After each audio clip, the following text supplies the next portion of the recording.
لبيك اللهم لبيك لبيك اللهم لبيك.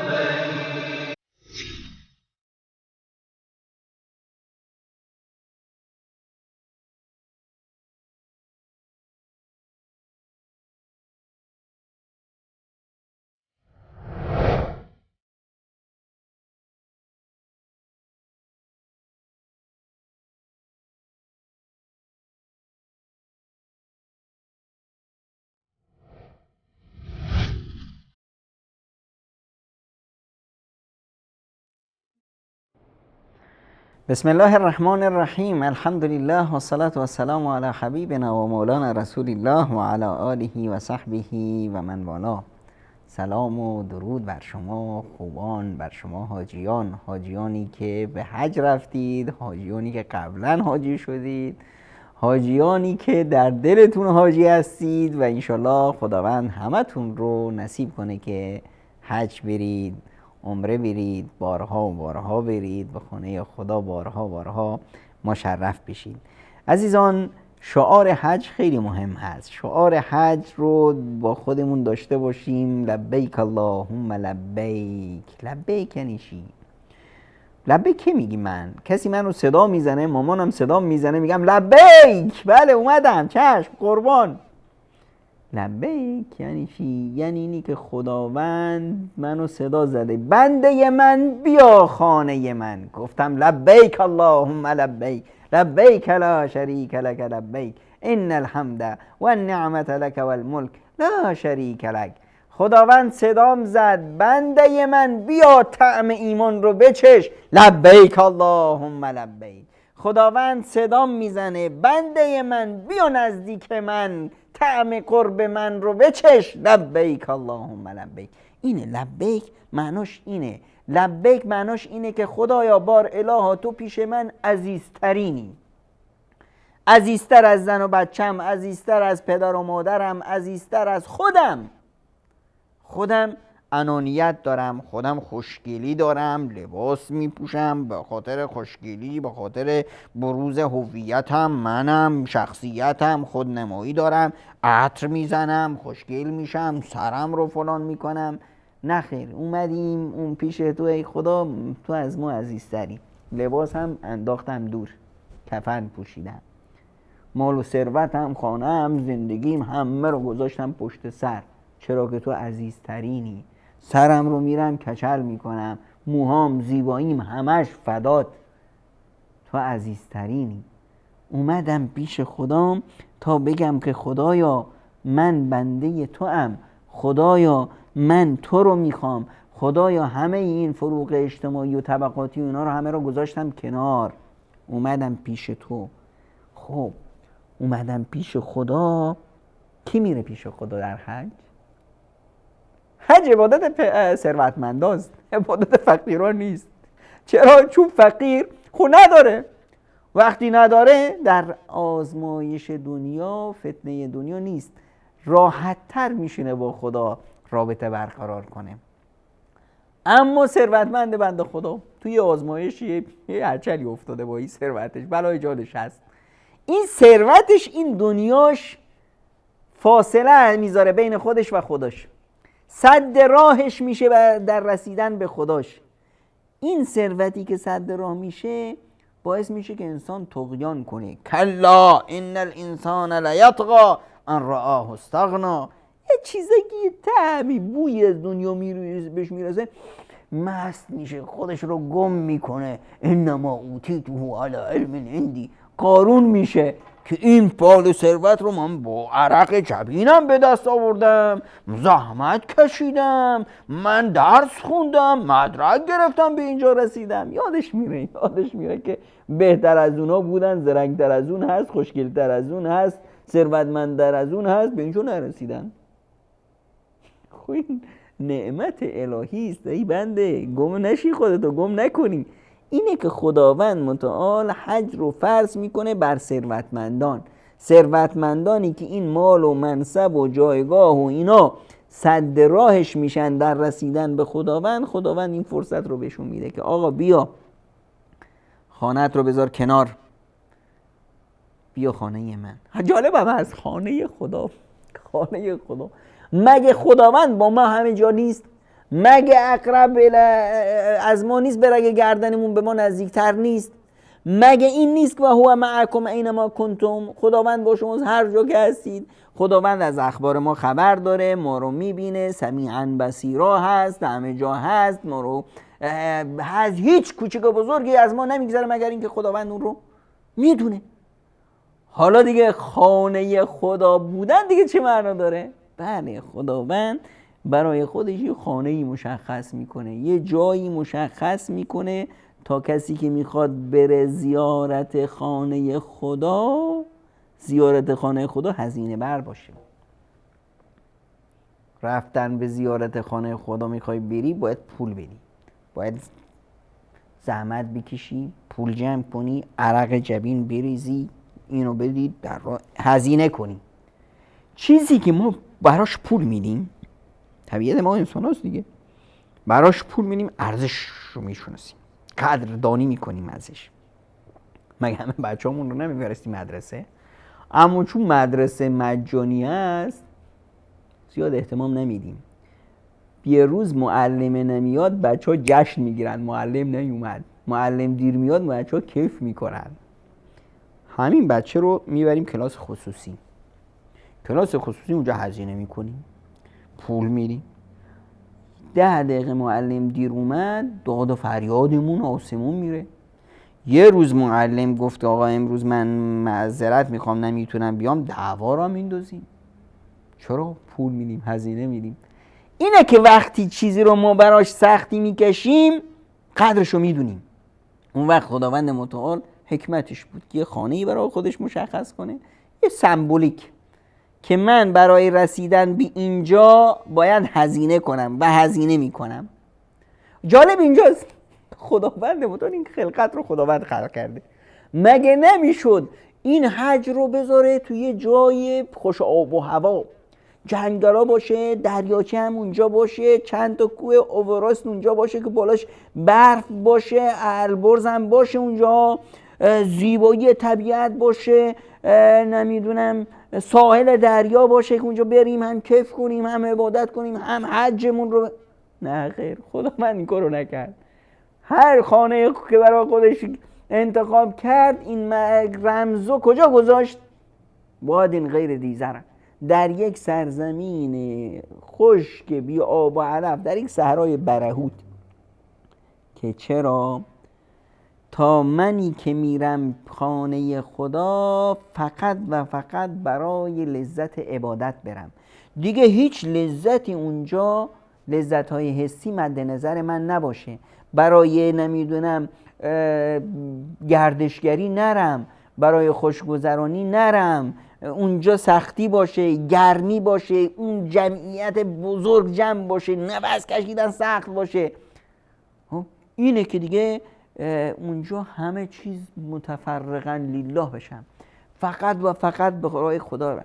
ببین حاجی که میره فقط برای خدا میره، همه چیزشو میندازه دور. خب خداوند متعال اولین نعمتی که به حاجیان ارزانی میکنه اینه که دلشون رو پاک میکنه، از همه هم و غمشون راحت میشن.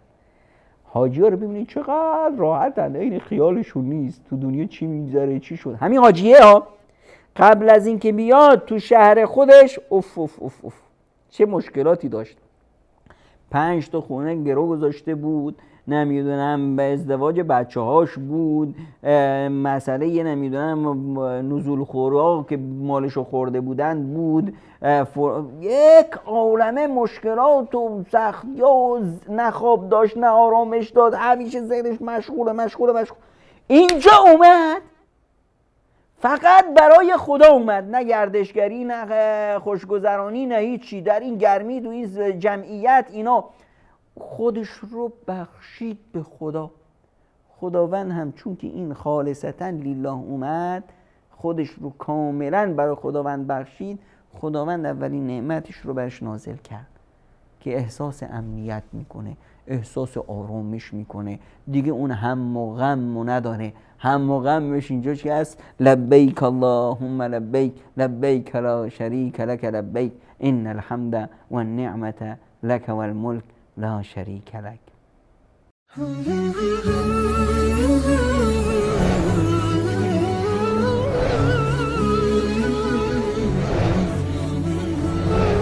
وصال حق، ندای حقیقت.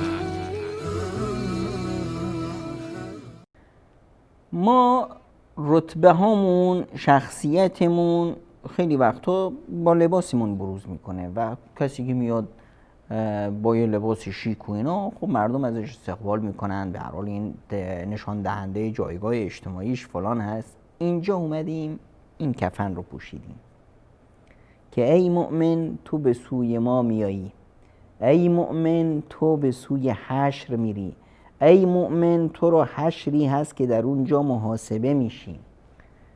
این مفاهیم ما رو آورد به حج. ما اینجا اومدیم که چیکار کنیم؟ الان ما چیکار میکنیم؟ ما میاییم که این مفاهیم حج رو یاد بگیریم تا از حجمون لذت ببریم، تا از تماشای حاجیان لذت ببریم، تا بدونیم که شیوه زندگیمون رو چطور برنامه ریزی کنیم بر مبنای درسهایی که از مدرسه حج میگیریم، حالا چه ما به حج بریم یا نریم. وقتی میگیم طواف، طواف یعنی چی؟ طواف یعنی ابراز محبت، یعنی ابراز عشق و علاقه، یعنی لذت بردن. پروانه وقتی دور شمع میچرخه ما ازش تعبیر به عشق و عاشقی میکنیم. طرف رفت خونه فلانی، از دخترش خوشش اومد، میگن که فلانی دور و بر خونه فلانی میچرخه ها، هی به اصطلاح طواف دور محبوب میکنه. طواف یعنی چی؟ یعنی من محب دور محبوبم میچرخم، یعنی عشق است، یعنی اینجا مناجات هست، لذت بردن از رابطه با خداست، نزدیک شدن به خداست. این اهداف رو ما میخوایم در این برنامه ها بروز بدیم تا افراد بفهمن که فلسفه حج و درس‌های حج چی هست.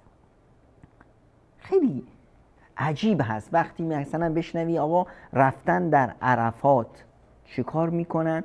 نوحه سرانی میکنن، داد و فریاد میکنن، با هم مشغول بازی هستن، تلفنشو گرفته چت میکنه. این دیگه از اینجا و اونجا میگه، از اقتصاد میگه، از سیاست میگه، از غیبت این و اون، شغالیه این و اون، حرف این و اون. این دیگه میگه چی کاره؟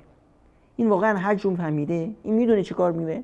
یا طرف میره رمی میکنه، میزنه شیطونو، اعلام میکنه که من با دشمنم، بعد از اون که برگشت دروغشو هم میگه، بد و بیراهشو هم میکنه. همون فرد هست. حالا اگر اینطور شد، شما رو با خدا کی رو سنگ زده؟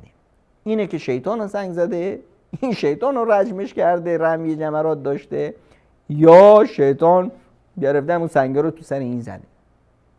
اینه که ما باید درک کنیم که وقتی میاییم به حج، وقتی میرسیم در مقابل حجرالاسود میگیم بسم الله الله اکبر. بعضیا دعای بیشتر از این هم میگن اللهم ایمانا بک، بار الها ایمان دارم به تو، و تصدیقا به کتابک، و اقرار میکنم به کتابت، و اتباعا لسنت نبیک، و پیرو دستورات رسول اکرم صلی الله علیه و سلم هستم، و عهدا علی طاعتک، و عهد و پیمان میبندم بر طاعت تو. برخی میگن که آقا حجرالاسود دست راست خداست که من دارم باش بیعت میکنم.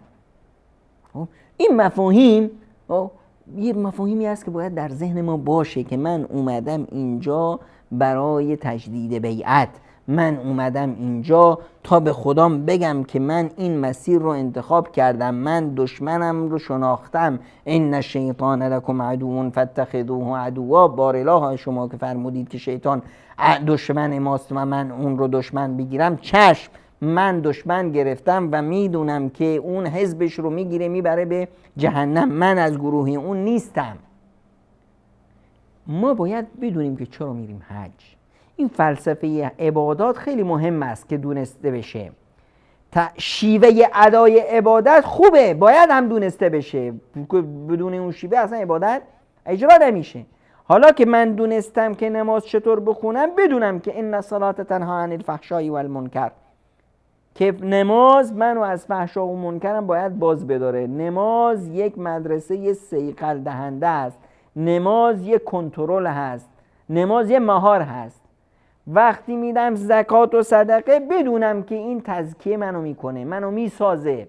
وقتی روزه میگیرم بدونم که این روزه لعلکم تتقونی داره که باعث میشه که من تقوا پیشه کنم، من انسان درست بشم. حالا حج چه فلسفه ای داره؟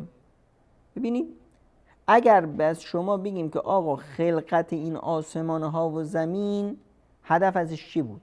خلقت آسمان ها و زمین قرآن میفرمایند که الله الذی خلق سبع سماوات و من الارض مثلهن، خدایی که 7 آسمون رو خلق کرد و از زمین هایی مثل همون 7 آسمون خلق کرد. یتنزل الامر بینهن، دستورات الهی و فرمان های الهی و دستورات عمل ها نازل میشه.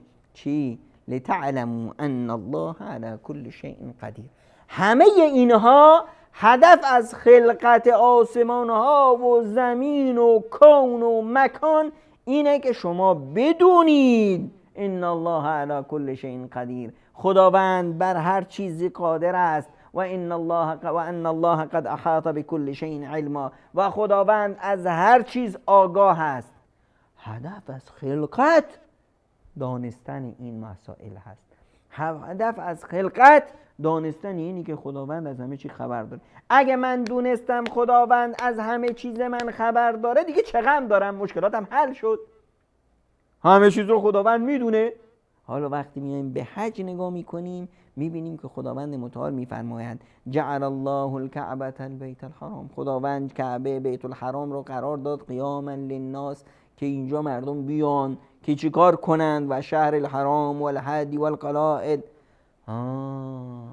ذلك لتعلموا ان الله یعلم ما فی السماوات و ما فی الارض، تا بدونید که خداوند میدونه هر چی تو آسمون ها و زمین هست. و ان الله بكل شیء علیم، و خداوند از همه چیز آگاه است. و اعلموا ان الله شدید العقاب، بدونید که اخذ الهی، بازخواست الهی بسیار سخته. و ان الله غفور، و ان الله غفور رحیم، و این که خداوند غفور است، رحمان است، رحیم است، بخشاینده است، مهربانه. خداوند از توی بنده در میگذره. اینو هم بدون، بازخواست خدا رو هم بدون. مهمتر از این که فلسفه حج، اومدن به حجت اینه که بدونی ذلك لتعلموا ان الله یعلم ما فی السماوات و ما فی الارض، که خداوند میدونه هر چی تو آسمون ها و زمین میگذره. اگر من بعد از حجم دونستم که خداوند از همه چی آگاهه، من حج کردم. اگر من بعد از حج دونستم که خداوندی که از همه چی آگاهه منو بخشیده، من حج کردم. از عرفات مطمئن شدم که من بخشیده شدم، من حج کردم. اگر دونستم که خداوند بر همه کارهای من آگاهه، دیگه تو زندگیم هیچ غمی ندارم. آخه خداوند همه چیزو